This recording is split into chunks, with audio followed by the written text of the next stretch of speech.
nuevamente les doy la bienvenida a lo que sería nuestro último encuentro en este curso respecto a lo que es el momento intermedio, serían nuestras últimas cipas como tal en el desarrollo, en el acompañamiento del desarrollo de las actividades.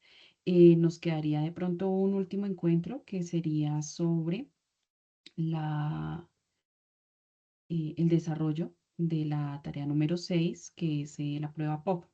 Esa prueba POC es una de las actividades con mayor peso evaluativo y requiere de la instalación de un software, requiere de un computador que tenga cámara y buen micrófono para poder instalar el programa que se requiere para presentar el examen final. En días anteriores, nosotros hemos hecho la divulgación de la información sobre la capacitación de ese software y pues bueno, en los próximos días estaré enviando como la respectiva grabación para que por favor tengan en cuenta de gestionar toda esa instalación y todos los periféricos que necesitan para poder presentar la actividad dentro de las fechas que son, con tiempo asignado, sin tener inconvenientes técnicos. Cuéntame, William. No, profe, yo no pude asistir a esa reunión, pero entonces con la grabación es suficiente. La idea es bajar un software para que haga el reconocimiento facial para identificar que efectivamente uno es el que está haciendo. O sea, habrá que hacerlo antes de la evaluación y luego en la evaluación lo confirmará el software, ¿no?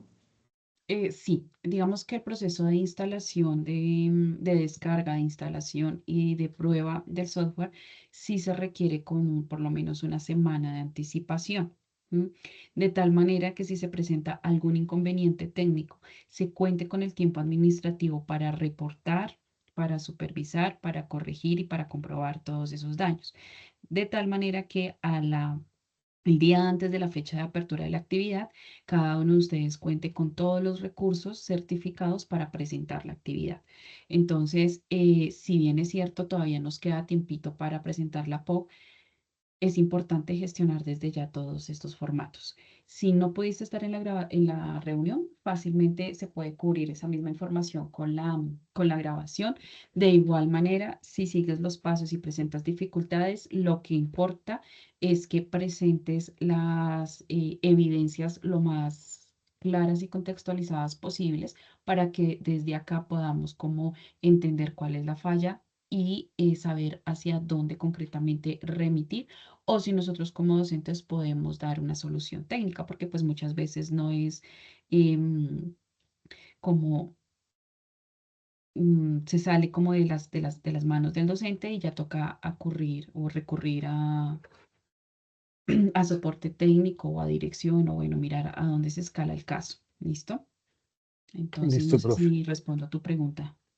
Sí, y eso es solamente para la final, ¿no? No es para la que viene, que es la tarea 5.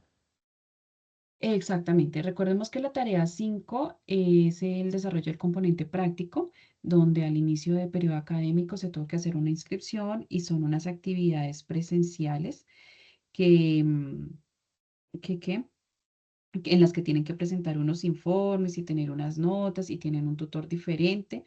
Entonces, lo que se viene de la actividad 5 Ah, básicamente es que ya ustedes deben estar, por lo menos haber visto dos de las tres sesiones de componente práctico. ¿M? bien, no, yo me Cualquier, equivoqué ahí. La tarea 5 es la del laboratorio, que ese sí ya ujú, nosotros lo hicimos y ya lo entregamos. Lo que está pendiente es la ahí tarea está. 4.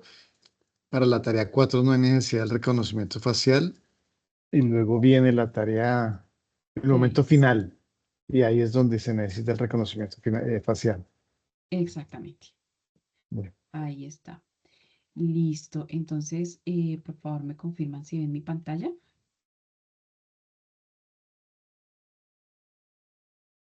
sí, señora, sí se ve.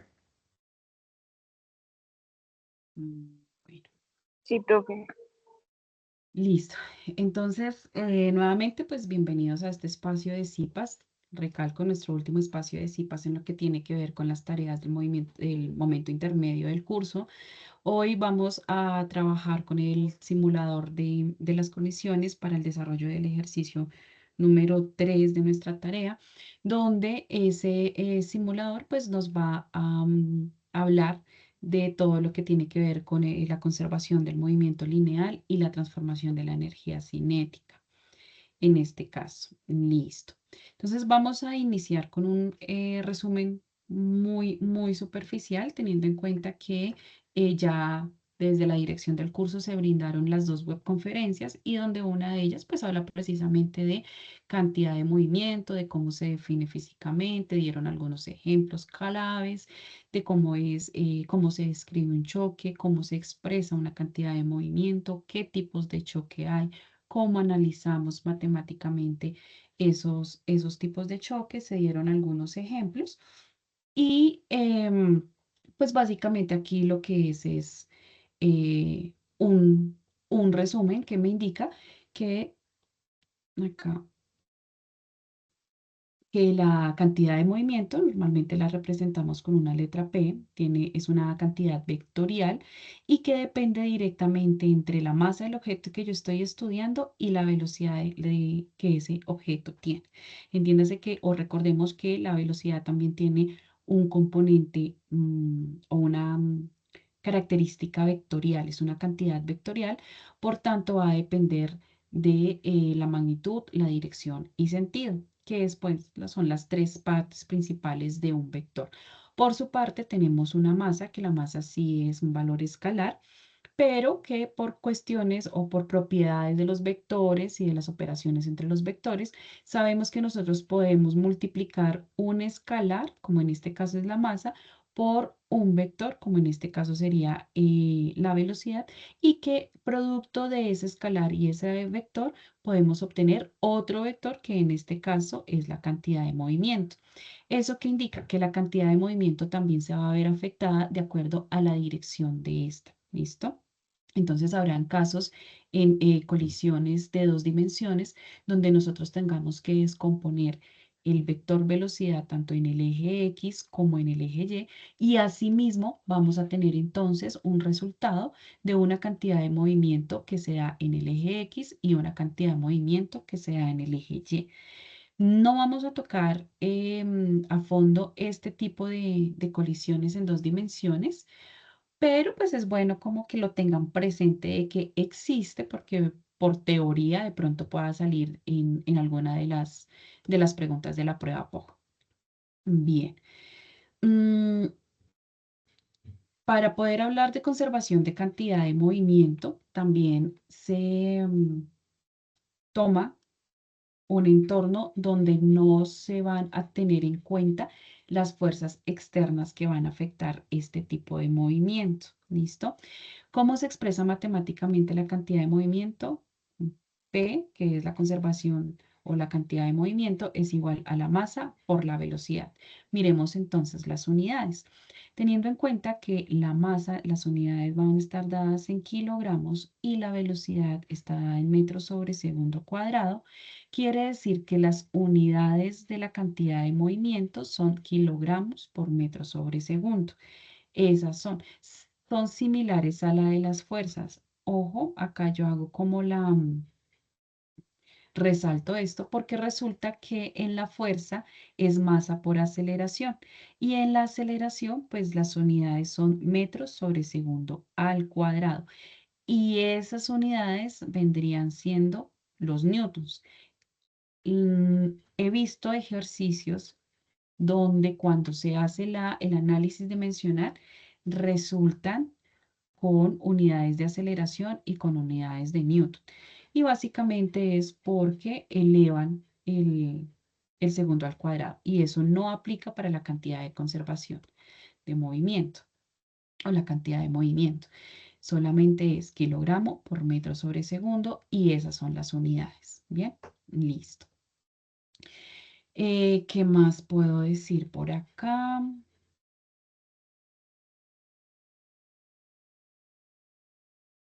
Efectivamente, vamos a trabajar la cantidad de movimiento o cómo esta cantidad de movimiento se conserva a partir de un choque, sí vamos a asumir un sistema aislado, es decir, donde hay otras fuerzas, otras variables que no las vamos a tener en cuenta para hacer nuestro análisis. Bien, ya pues sabemos que efectivamente la cantidad de movimiento depende de la masa y de la velocidad. Y aquí también agregamos dos tipos de choques o dos tipos de colisiones. La primera es un tipo de choque elástico y la segunda un tipo de choque o colisión inelástica. Cada una de ellas tiene sus características físicas y las podemos identificar principalmente por la conservación de la energía cinética. Entonces ya estamos hablando en este momento de dos cosas que se están conservando. Por un lado tenemos la cantidad de conservación de la conservación de la cantidad de movimiento y por el otro lado tenemos la conservación de la energía cinética, tanto antes del choque como después del choque. ¿Listo? Eh, y de esto nos vamos a apoyar en el cálculo de estas dos cantidades para saber si es elástico o inelástico. Entonces, repito, la cantidad de energía cinética en una colisión o en un choque se conserva, estoy hablando de un choque elástico. Cuando esa cantidad de energía cinética no se conserva, estoy hablando de un choque inelástico. Hay otros tipos de choque perfectamente inelástico, perfectamente elástico, pero pues no, en esencia se va a trabajar con estos dos y a partir del análisis de la conservación de la energía cinética. Bien.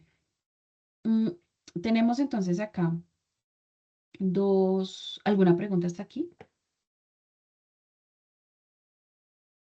No, señora. Perfecto. Bueno. La señora, Listo.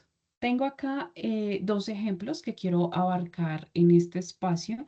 Uno, pues precisamente de cómo es el proceso de análisis y de cálculos en un choque elástico y otro en un choque inelástico. Entonces vamos a mirar uno por uno para después pasar a lo que es el manejo del simulador y aclarar las inquietudes puntuales del ejercicio número 4. Bueno, entonces cumplimos acá un poquito. Tenemos acá este ejemplo de choque elástico, donde vamos a analizar cuáles son los diferentes fenómenos que ocurren en una colisión de dos bolas de billar.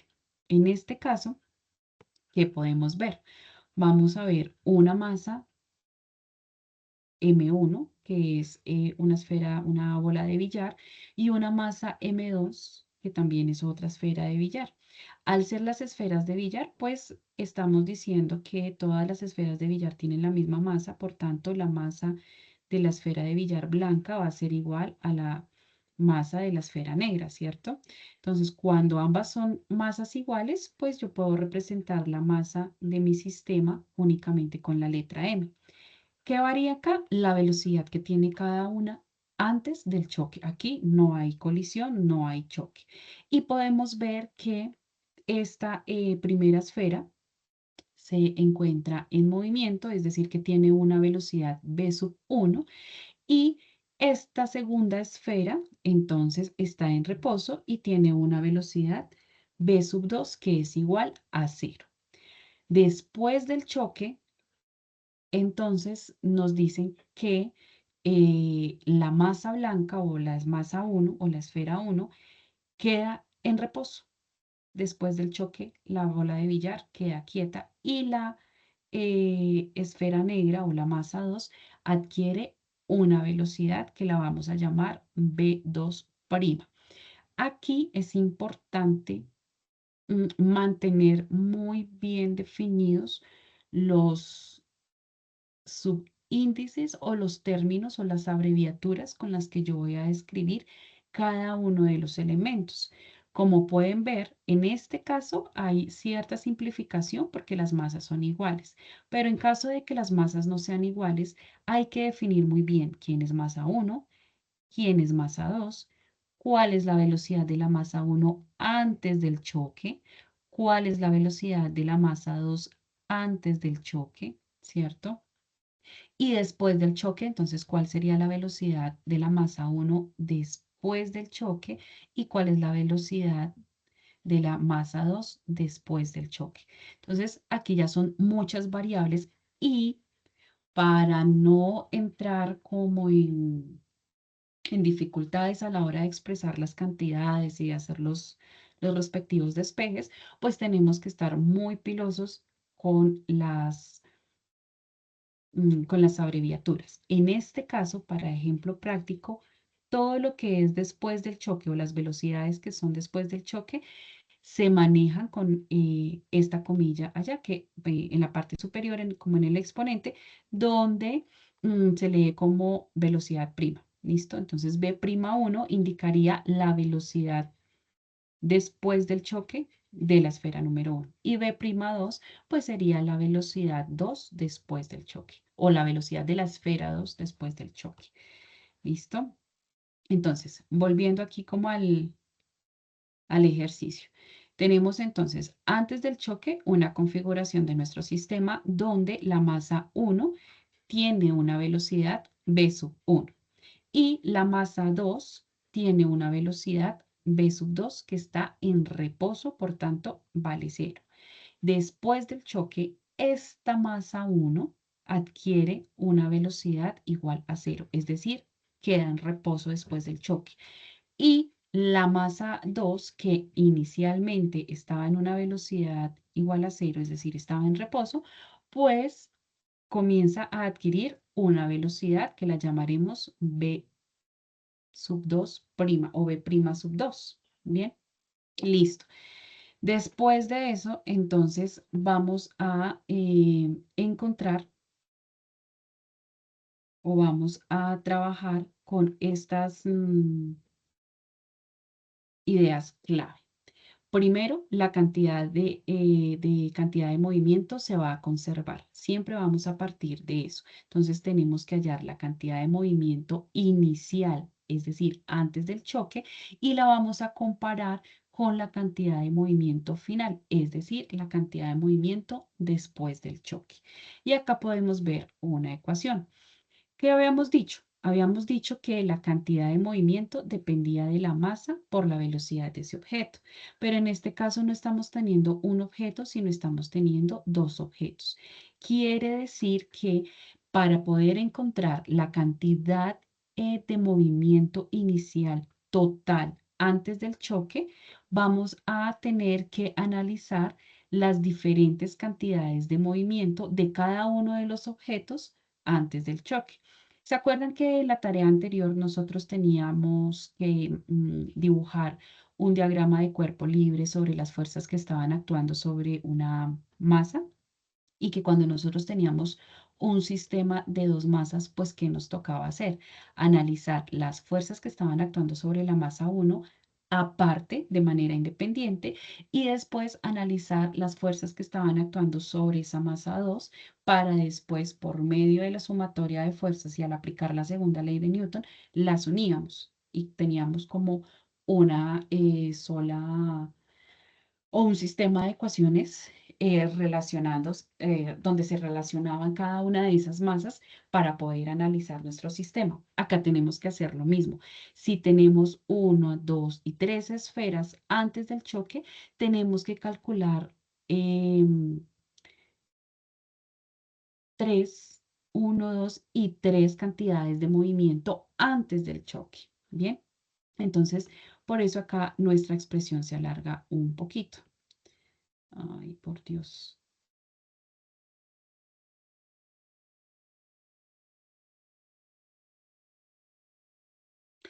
Listo. Y entonces acá tenemos que encontrar la cantidad de movimiento de la masa 1 antes del choque más la cantidad de movimiento de la masa 2 antes del choque para poder encontrar lo que sería la cantidad de movimiento inicial total de nuestro sistema.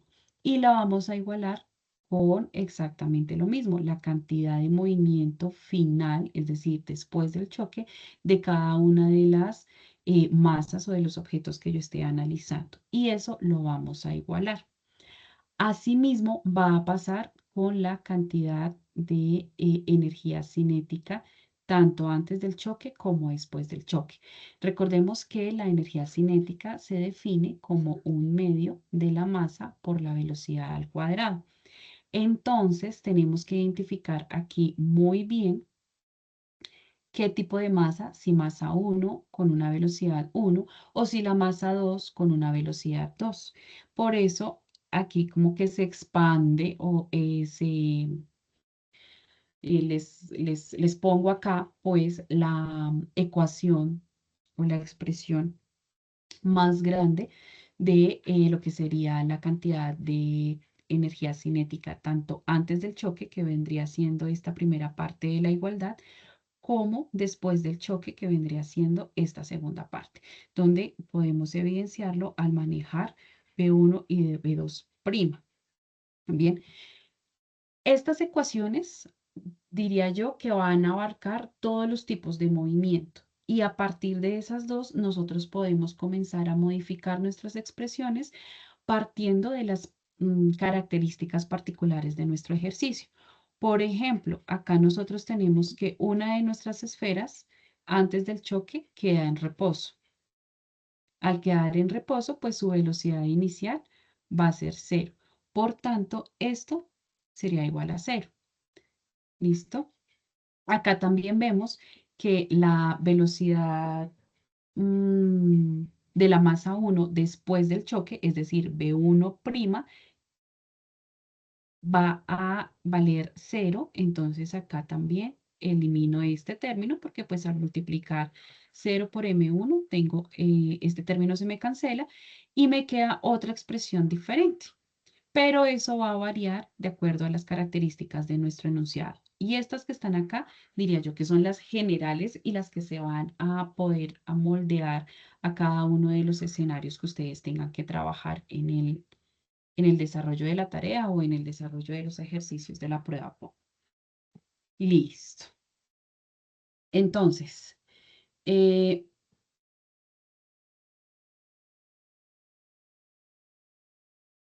vamos a darle valores a este entorno y vamos a decir que la masa 1 va a valer 0,20 kilogramos.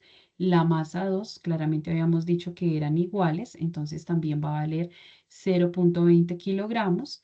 Y vamos a decir que la velocidad inicial de la masa 1 o V sub 1 es de 5 metros sobre segundo cuadrado. Ya sabemos que la velocidad 2, es decir, la velocidad inicial de la esfera, es 0 porque estaba en reposo y que aquí al trabajar con coeficiente o con las velocidades prima, pues ya sabemos que es después del choque. Después del choque, la masa 1 queda en reposo, por eso vale 0, y vamos entonces a averiguar cuál sería esa velocidad 2 después del choque, es decir, la velocidad de la masa 2 después del choque. ¿Cuál es esa velocidad? Entonces, aquí vamos a hacer uso como tal de el principio de conservación de cantidad de movimiento. Espérenme aquí, agrando más.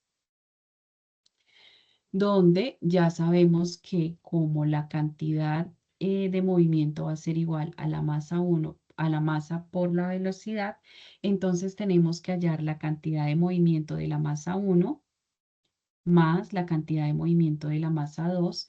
Todo esto, en la primera parte de la igualdad, pues va a hablar de antes del choque y al conservarse quiere decir que tiene que haber una igualdad entre esos dos términos.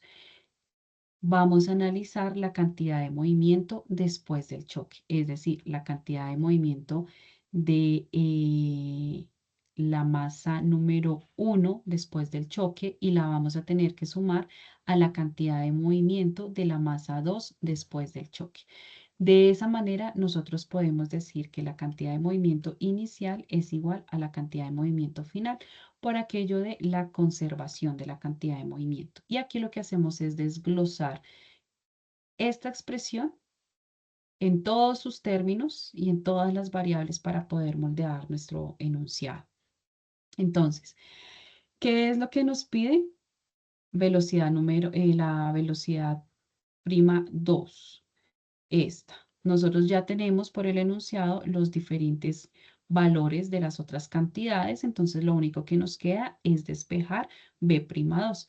¿Cómo la despejamos? Pues acá vemos, manejamos esta misma relación antes de la igualdad y esta expresión que comúnmente se dice como estaba sumando pasaría al otro lado a restar.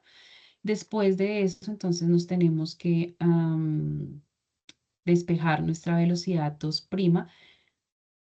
mandando dividiendo a ambos lados de la igualdad, dividiendo ambos lados de la igualdad por M2, que sería la masa de la esfera 2.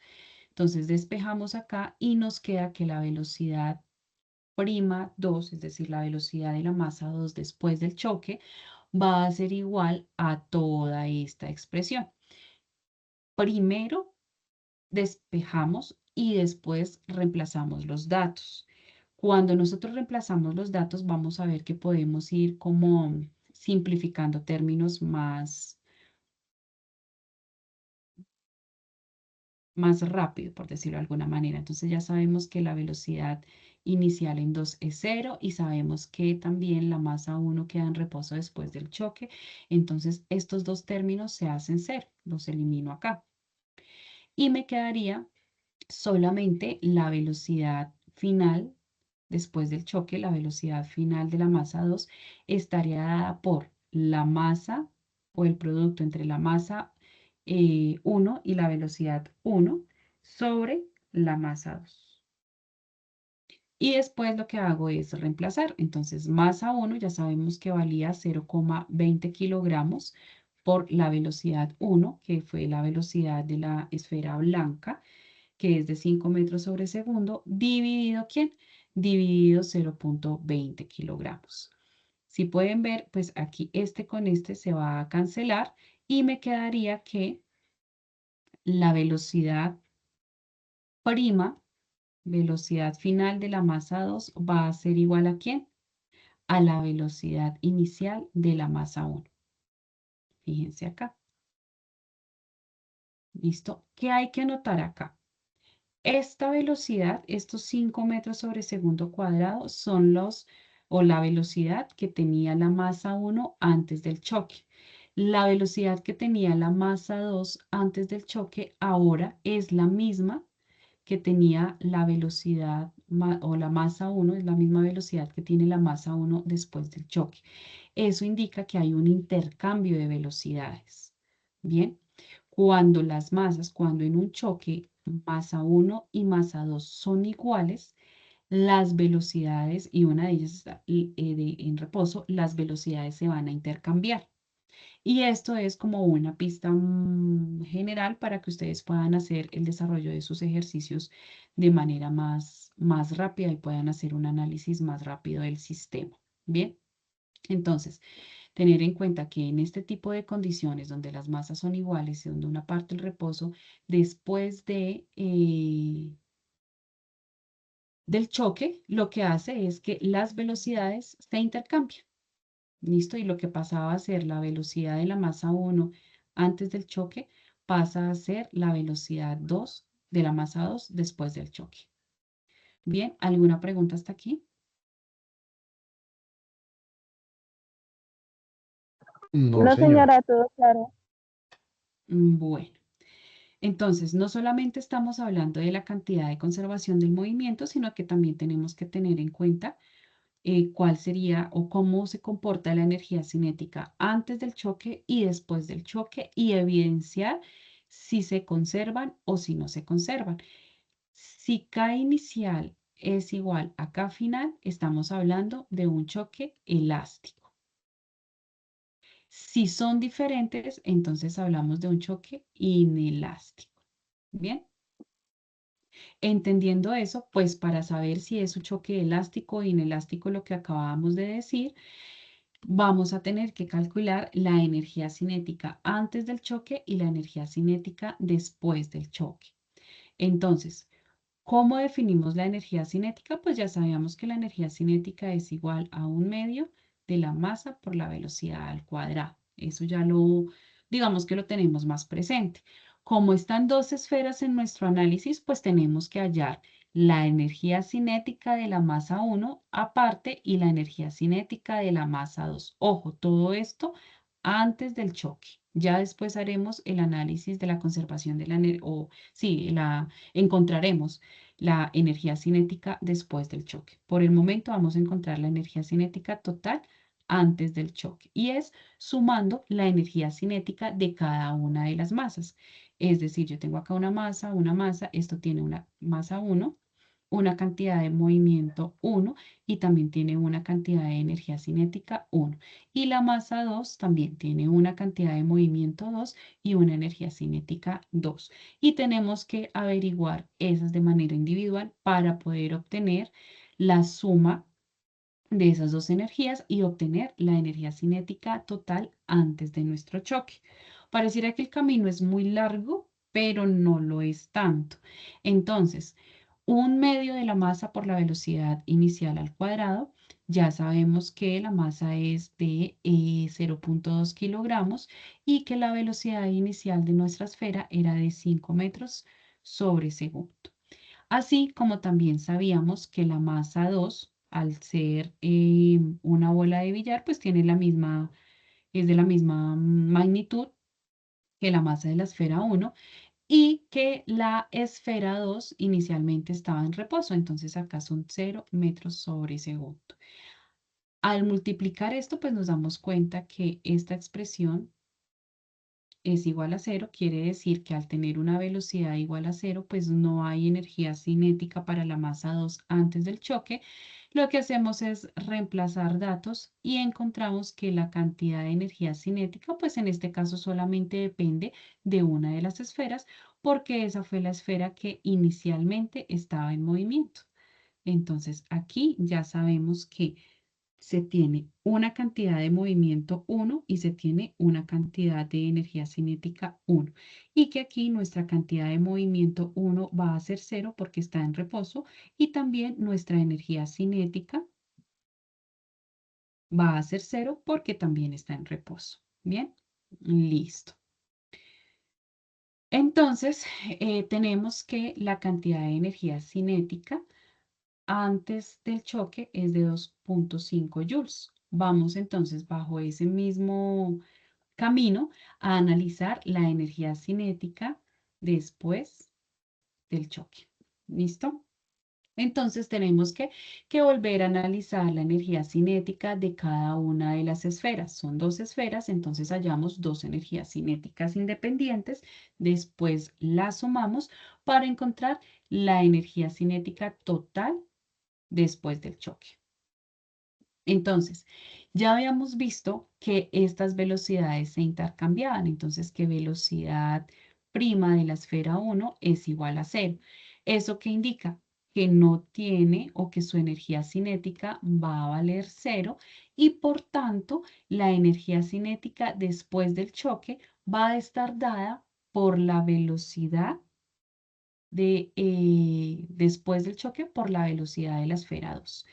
Es decir, por esta parte de acá. ¿Listo? Donde al ser masas iguales y al haber existido un intercambio de velocidad, pues la magnitud de la energía cinética después del choque es también de 2,5 joules. Eso indica que aquí hay una conservación de la energía cinética.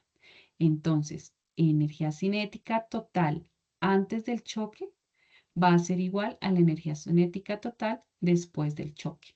Y eso, cuando la energía cinética se conserva, quiere decir que es un choque elástico.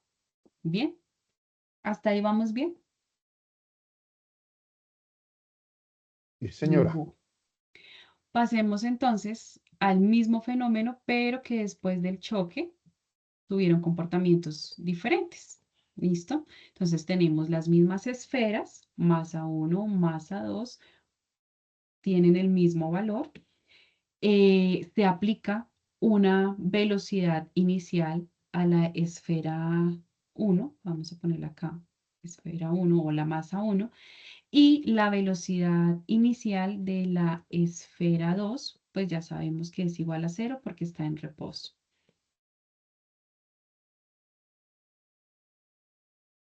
Eso indica que, de acuerdo a lo anterior, que ya habíamos visto, la cantidad de movimiento de la esfera 2 antes del choque es igual a ¿quién?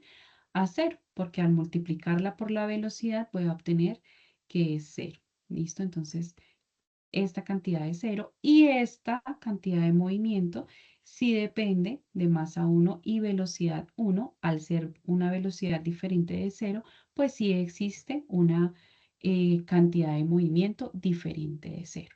¿Qué pasa después del choque? ¿Qué vemos acá? Que ninguna queda en reposo. Ambas adquieren una velocidad, pero velocidades diferentes. Una velocidad que yo la voy a llamar V1', entendiendo esta como la velocidad después del choque de la masa 1, y voy a llamar velocidad 2', entendiendo esta como la velocidad que adquiere la masa 2 después del choque. Bien, listo. Entonces, nuevamente, aquí lo que hago es mostrarles las expresiones de la cantidad de movimiento y de la energía cinética. Esto me habla de cantidad de movimiento y esta me habla de energía cinética en este tipo de choques. Aquí podemos ver pues que ya se simplifican un poco, sin embargo, mi intención es que siempre partan de la ecuación más grande. ¿Por qué? Porque esa me va a, o va a dar cuenta de que efectivamente se entiende el principio y es que tengo que encontrar la cantidad de movimiento de cada una de las esferas o de los objetos que yo esté analizando antes del choque, la energía cinética de cada una de las esferas o de esos objetos antes del choque para encontrar P total inicial, ¿cierto? Y la energía cinética total inicial, es decir, antes del choque. Bien, entonces, teniendo en cuenta esto, aquí, esta parte de nuestra igualdad, ya sabemos que es la energía total, perdón, la cantidad de movimiento total antes del choque, y esta de acá me está indicando la cantidad de movimiento después del choque. Y al tratarse de un teorema de conservación, quiere decir que estas dos magnitudes deben ser iguales. Reemplazamos datos. Vamos a poner acá los datos.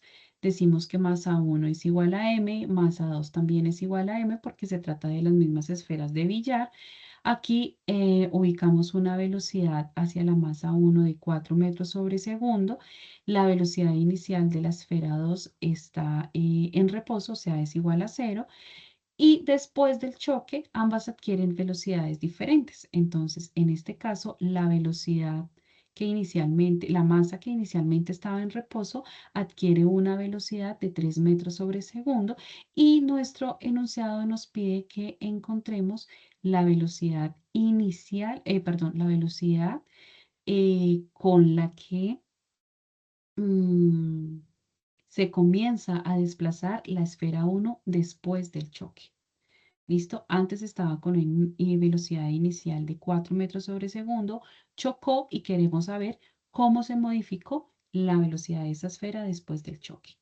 Entonces, aquí lo que hacemos es reemplazar datos directamente, teniendo en cuenta que la velocidad de la esfera 2 inicialmente es 0 porque estaba en reposo, ¿verdad? Entonces, este término tiende a desaparecer.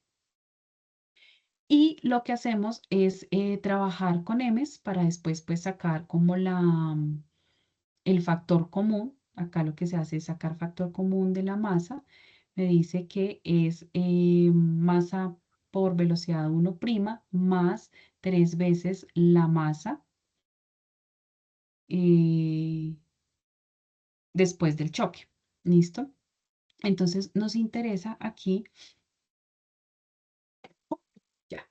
Nos interesa acá, perdón, nos interesa encontrar la velocidad del choque después, perdón, la velocidad de la masa 1 después del choque.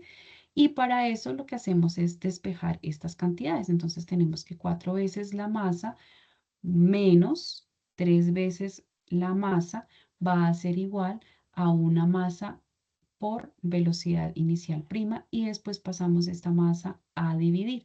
Al restar 4m menos 3m tenemos 1m. Ujú.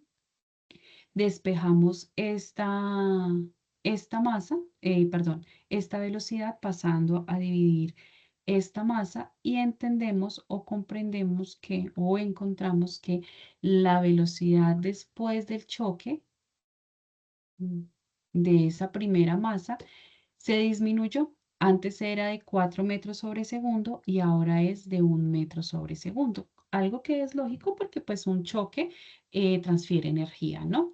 En la vida real, pues se puede encontrar una transferencia de energía sonora cuando suena el choque. En algunos casos se deforma el cuerpo, en otros casos, pues se cambian las velocidades finales. Hay otros donde se vuelve una sola masa, quedan unidas y comienzan a generar un movimiento juntas. Entonces, pues bueno, digamos que para este caso, el efecto de la primera esfera lo que hizo fue una reducción de su velocidad. Pasó de una velocidad de 4 metros sobre segundo a una velocidad después del choque de 1 metro sobre segundo. Listo. Entonces, ya conociendo tanto los valores de las masas como los valores de las velocidades antes del choque y los valores de las velocidades después del choque, entonces vamos a mirar cómo podemos confirmar si es un tipo de choque elástico o un tipo de choque inelástico a partir del cálculo de las energías cinéticas de cada uno de esos objetos. Entonces, energía cinética antes del choque y acá voy a poner la energía cinética después del choque. Antes del choque tengo la energía cinética de este objeto, que ya sabemos que su velocidad es diferente de cero, y la sumo o le sumo la energía cinética de esta segunda esfera, que ya sabemos que al estar en reposo, pues su energía cinética es cero. Por tanto, este término tiende a desaparecer y nos quedaría que la energía cinética antes del choque únicamente va a depender de la masa y de la velocidad de la esfera que está en movimiento. En este caso, pues es 16 porque recordemos que esta velocidad se eleva al cuadrado. ¿Listo? Hacemos las operaciones y encontramos la energía cinética que es igual a 8 joules. Bien, ahora tenemos aquí en cuenta la energía cinética después de nuestro choque. Aquí ya no podemos simplificar porque resulta que aquí tanto la esfera 1 como la esfera 2 tienen velocidades diferentes de cero, diferentes entre ellas y también diferentes de cero. Miremoslo acá. ¿Listo? Entonces aquí sí hay una energía cinética final para la masa 1 y también hay una energía cinética final para la masa 2 y ambas son diferentes de cero porque ambas están en movimiento. ¿Qué hacemos aquí entonces? Reemplazamos nuestros valores. Dejamos la expresión general y comenzamos a reemplazar los valores obtenidos. Entonces, recordemos que la velocidad final de la esfera 1 era de 1 metro sobre segundo al cuadrado.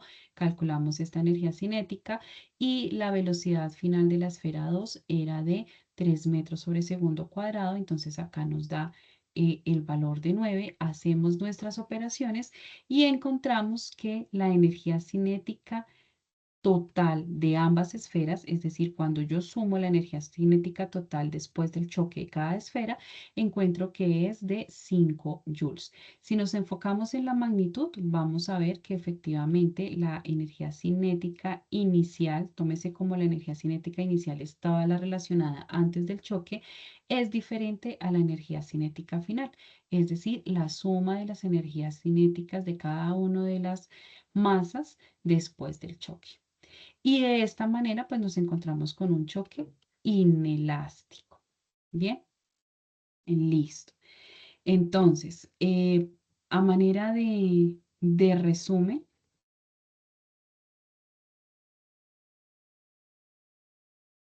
vamos a recordar que este análisis se hace primero aislado, un sistema aislado, es decir, que vamos a ignorar todas esas fuerzas y características externas a lo que nos concierne dentro de analizar la cantidad de movimiento de estos dos choques y que al ser una cantidad vectorial, pues tanto la velocidad como la cantidad de movimiento van a depender o se va a tener que expresar la dirección de cada una de esas. ¿Listo? Que la cantidad de movimiento tiene unidades de kilogramo por metro sobre segundo y que además de eso hay una expresión general que yo invito a que siempre se parta de esta expresión para analizar los diferentes contextos que tengamos dentro de nuestros enunciados, donde podamos identificar perfectamente las diferentes masas trabajadas en el sistema y donde también podamos identificar las velocidades de esas mismas masas antes y después del choque, tanto para la masa 1 como para la masa 2.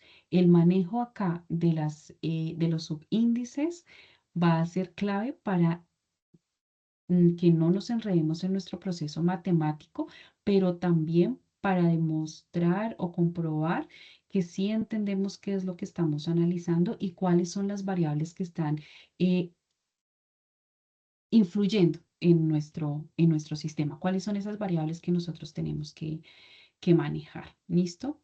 Normalmente cuando se maneja este apóstrofe o bueno, el prima, un B prima, estamos hablando de las velocidades después del choque. Y velocidades normales, pues entonces estamos hablando de esas velocidades que tienen los cuerpos antes del choque. ¿Qué otra cosa aquí? Bueno, en este cuadro comparativo tengo aquí como el ejemplo de lo que sería un tipo de choque elástico y un tipo de choque inelástico. Entonces, recordemos que el tipo de choque elástico no hay pérdida de energía cinética, es decir, la energía cinética se conserva, no hay una deformación permanente, las velocidades pueden intercambiarse y en el modelo del choque inelástico sí hay una pérdida de energía cinética, sí puede haber una deformación permanente y aunque las velocidades cambien, ellas no intercambian de manera completa. Bien, esta es una situación un poco más ideal y esta de choque inelástico pues es una situación un poco más real. Podemos ver en la parte de las ecuaciones claves que básicamente la conservación del movimiento lineal es igual, porque en ambas la cantidad de conservación la cantidad de movimiento sí se va a conservar. Lo que no se conserva es la energía cinética. Entonces, las ecuaciones para cantidad de movimiento tanto antes como después del choque, son iguales, independientemente de si es un choque elástico o un choque inelástico. Esta expresión va a ser igual. La que sí va a cambiar ujú, es la energía cinética. Entonces, miren acá que efectivamente hay un igual indicando que hay una conservación de esa energía y aquí ya no hay un igual indicando que no hay una conservación de la energía. Sin embargo, si revisamos a profundidad todas estas expresiones a cualquier lado de la igualdad o de la desigualdad, es exactamente la misma. Tengo que sumar la energía cinética de cada uno de los objetos, tanto antes como después del choque. Y si son iguales, se conserva y es un choque elástico. Si son diferentes, entonces no se conserva, por tanto, es un choque inelástico. Bien, listo. Entonces, pues bueno, eh, hasta aquí sería como la teoría general de lo que se debe analizar y lo que se debe demostrar en la comprensión de los ejercicios a la hora de desarrollarlos de manera, pues, de paso a paso. Y vamos a pasar directamente a lo que sería el desarrollo del ejercicio número 4, creo que es, o 3, de 3, que habla de Tres. conservación del momento lineal. Para este ejercicio, ustedes tienen que manejar un simulador. Aquí les voy a mostrar el simulador. ¿Ven la pantalla del simulador? Sí, señora. Sí, Bueno, listo. Para efectos de informativo, por si acaso, esta publicidad no está manejada por mí, es propia de la página. Ya, listo. Bien. Eh, tenemos entonces aquí un simulador donde, pues efectivamente tenemos dos cuerpos, dos esferas. Cada una tiene unas condiciones iniciales diferentes que nosotros pues en el manejo de nuestro simulador vamos a poder variar. ¿Listo? ¿Cómo lo variamos? Pues aquí tenemos una lista de todas esas cosas o de todas esas características, más bien de todas las características físicas del sistema que nosotros podemos estar manejando como las velocidades, la cantidad de movimientos, si queremos también tener el centro de masa, si queremos poner como una malla para poder identificar mejor nuestras componentes, nuestras velocidades, si queremos marcar las posiciones de nuestras esferas, bueno, todo esto lo podemos seleccionar. Sin embargo, dentro de lo que manejamos en el simulador, vamos a dejar tal cual lo maneja el simulador como en su registro inicial, por decirlo así. Entonces tenemos que se resaltan las velocidades y que se muestran estos valores en estas dos tablas. La primera tabla me va a hablar del movimiento inicial y va a hacer dos análisis, antes del choque y después del choque. En este caso, va a analizar, como ya habíamos dicho que era una cantidad vectorial, pues va a tener una componente en X y una componente en Y. Entonces aquí lo que hace el simulador es que analiza esa cantidad de movimiento, tanto antes como después del choque, pero también los analiza dados sus ejes. Entonces, si nosotros vamos a tener un movimiento bidimensional, en esta parte del eje Y, pues ya no va a ser cero, sino va a tener magnitudes diferentes. En este caso, como nuestro movimiento lo vamos a analizar en una sola dimensión, o sea, a lo largo del eje X, pues los valores del eje Y siempre van a ser ceros. Y a lo que tenemos que analizar son los valores del eje X. Bien. Entonces, tenemos dos esferas. Todo lo que está marcado en rojo, pues va a hacer referencia a las cantidades o a las variables que se manejan dentro de la esfera número 1, que sería esta, la esfera roja, y lo que es todo de color azul, pues entonces hará referencia a lo respectivo o a las variables que se manejan en la masa 2. Por tanto, lo que es de color negro, pues estaría ¿qué? Estaría orientando y mostrando todo lo que es la cantidad total de ambos sistemas, es decir, uniendo la masa 1 con la masa 2, tanto antes como después del choque, es decir, la sumatoria. Bien. Entonces, los valores que nosotros vamos a manejar van a depender de acuerdo al último dígito de nuestra cédula. ¿Cuál es el valor que nosotros vamos a manejar? Entonces, en este caso, nos dicen una esfera roja M1 se dirige con una velocidad V1 que va a ser el último dígito de su cédula más 1. En este caso, para mí es 6 porque mi dígito es 5, ¿no? Entonces, acá no puedo dibujar. Bueno. Después nos dicen otra masa de color azul, M2, que tiene una velocidad de menos 4 metros sobre segundo. Entonces, mientras este valor de la velocidad de V1 va a cambiar para cada uno de ustedes, lo que es la velocidad de la segunda esfera, de la de color azul, va a ser igual para todo el mundo. ¿Listo? Entonces, podemos ver que esos son los valores que están de una vez dentro de nuestro sistema. Acá tenemos que cambiar la masa, no tenemos que cambiar la velocidad de la esfera azul, tampoco. Lo único que vamos a cambiar en este caso es la velocidad de nuestra esfera roja, es decir, de la masa 1. En este caso para mí, como mi dígito termina en 5 y le tengo que sumar 1, entonces sería una masa igual a 6. Para casos del ejercicio práctico, entonces yo voy a tomar una velocidad de 5.50 para que les cambie a ustedes los valores en el simulado. Entonces, tenemos que en las velocidades en el eje Y en ambas masas, pues van a ser 0, no lo tenemos que modificar porque nuestro movimiento no va a ser bidimensional.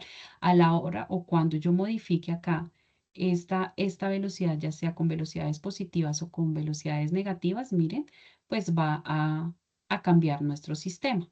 Entonces, siempre lo tengo que dejar en 0, tanto para la masa azul como para la masa roja. ¿Qué sugiero yo? Que vayan un poquito más allá de la tarea y exploren el sistema con diferentes tipos de movimiento y analicen, ¿sí? Como una especie de juego, analizar cómo se comportan, qué pueden deducir de ahí para reforzar como los conceptos que se están viendo tanto en estas IPAs como en las webconferencias. Y eso pues también les va a ayudar para la prueba POC, porque acá no solamente es por el hecho de hacer la tarea, sino pues para reforzar otros conceptos. Bien, estas últimas tampoco se mueven porque son los radios de las esferas. Entonces, eh, a nosotros no nos interesa trabajar con el radio de las esferas para este caso. Bien, listo. ¿Qué se maneja acá? Pues la masa de cada una de ellas tampoco nos interesa porque acá no nos dicen que modifiquen las masas. En cambio, sí nos dicen que, disculpen un segundo.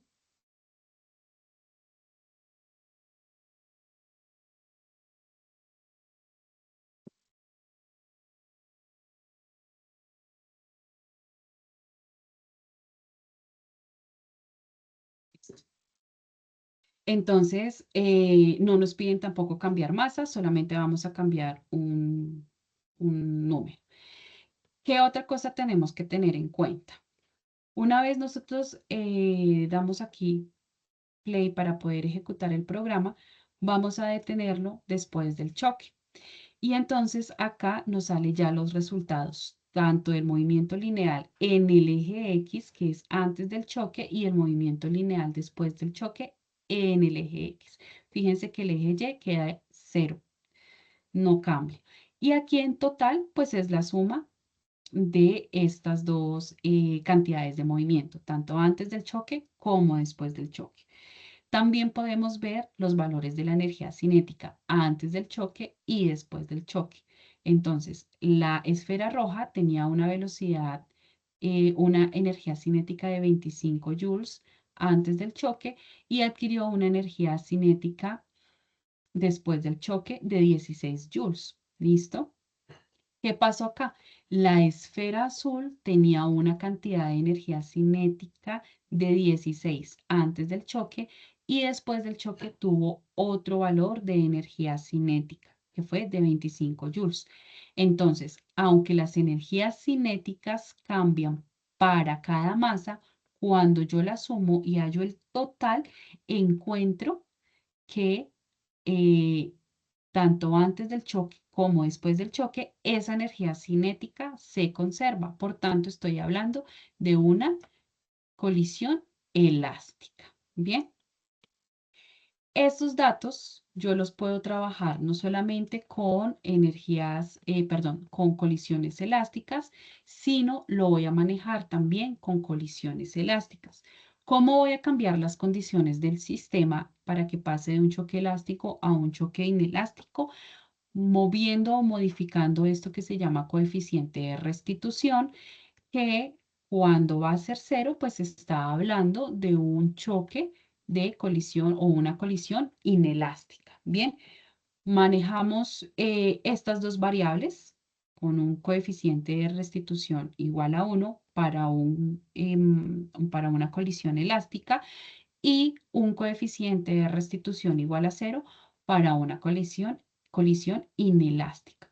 Los valores de las velocidades los dejamos exactamente igual y volvemos a ejecutar nuestro simulador.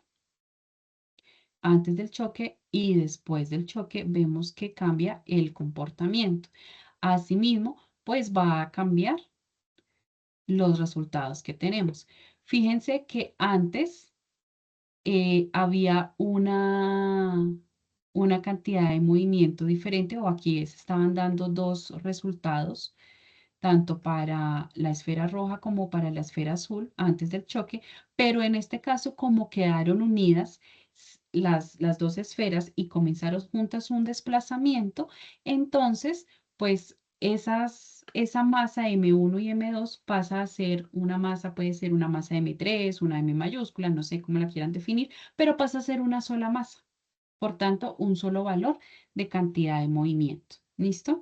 Y lo mismo, acá me calcula la energía cinética antes del choque, después del choque y suma, hace la sumatoria. Al poder ver acá que la sumatoria de esa energía cinética antes del choque fue de 41 y la energía cinética después del choque fue de 0,50, pues ya podemos ver que efectivamente no hubo una conservación de la energía cinética porque varía, pero entonces ahí ya podemos confirmar de manera numérica que efectivamente sí se estaba tratando de una colisión inelástica. Y eso, muchachos, es lo que ustedes tienen que evidenciar, manejar acá y comparar en las dos partes del ejercicio. Una primera parte con choque elástico y una segunda parte con choque inelástico. ¿Listo? ¿Dónde qué? Donde acá mismo les dice, miren, tienen que ubicar el coeficiente de restitución a 0. ¿Para qué? Para que se pueda evidenciar un título que diga choque perfectamente inelástico. A partir de aquí, ¿qué tienen que hacer? Ustedes, y acá pues resalto nuevamente la importancia de que presenten el paso a paso de cada uno de los cálculos, tienen que hacer 4 cálculos. Para la parte 1, que es un choque elástico, tienen que hacer el cálculo antes del choque y tienen que hacer el cálculo después del choque. ¿Listo? Y cada uno de esos cálculos tiene un espacio diferente, porque en cada uno de ellos se pide una característica diferente. Entonces, en este caso, ¿cuál es el momento de la masa tanto de M1 como de M2 y la masa total al sumarlos, pero cuando? Antes del choque. Entonces acá es como una cuarta parte de todo el análisis que hay que hacer. Acá me pide energías cinéticas para la masa 1, para la masa 2 y al final sumarlas cuando antes del choque. A partir del punto C o con el punto C y punto D, pues analizamos todo lo que tiene que ver después del choque. ¿Para qué tipo de movimiento? Para un primer movimiento que es un choque elástico. Y de esa manera, pues deben diligenciar cada uno de estos espacios. ¿Qué resalto aquí y qué he visto dentro de los aportes que han hecho? Que ponen todo en un solo espacio. Y no lo hacen paso a paso. Entonces están como no están cumpliendo con dos cosas bastante importantes que no solamente soy yo, sino que la misma estructura del documento lo está solicitando y es el uso de editor de ecuaciones, es presentar el paso a paso detallado de los cálculos y aparte de todo, ubicar el resultado que se le está solicitando, que es energía cinética en este caso momento, la cantidad de movimiento de cada masa, ¿sí? Entonces, tener en cuenta que no solamente es desarrollar el ejercicio, sino también es saberlo interpretar o se demuestra que se sabe interpretar el ejercicio en la medida en que cada respuesta esté coherente al recuadro destinado para eso. ¿Alguna pregunta hasta aquí? Aquí no hay video. En este caso, no hay video para este ejercicio número 4, pero el video sí se maneja en el ejercicio de 1, que es en la actividad experimental, en esta parte. Acá sí se maneja un video de sustentación.